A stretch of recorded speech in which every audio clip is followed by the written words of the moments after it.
trên đường hành quân ra mặt trận, chung chung đón quân tiến theo con đường của bóng. Mưa ngàn hoa trên của ta dâng lên người, dâng lên cây đào cả niềm tin chiếu sáng ngời. Cờ sao huyết thống lấp lánh soi sáng đường cho đi. Đi ta đi giải phóng miền Nam, khi quê hương nhà vẫn còn bóng quân sông đường, thì ta còn chiến đấu quê xanh nó đi. Lời bác thúc giục chúng ta chung đỡ cho quê nhà Nam Bắc hòa lời ca. Năm xưa bác cùng đoàn con đi chiến dịch, núi rừng vẫn nhớ dối trong hình hình bóng bóng.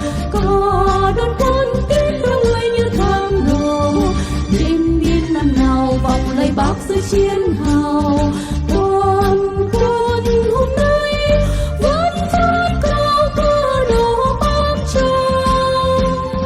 Đi ta đi giải phóng miền Nam, đi quê hương nhà vẫn còn bóng quân sông đường, thì ta còn chiến đấu quê xanh nó đi.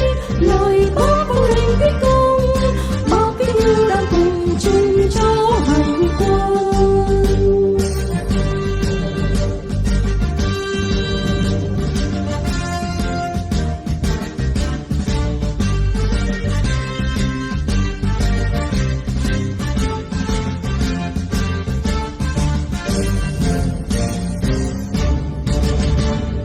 Đêm nay trên đường hành quân ra mặt trận, chung chung đón quân tiến theo con đường của bóng.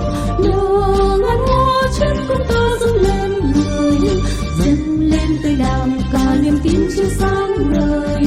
Cờ sao huyết thống lấp lánh soi sáng đường cho đi. Đi ta đi giải phóng miền Nam, khi quê hương nhà vẫn còn bóng quân sông đường, thì ta còn chiến đấu quê xanh nó đi.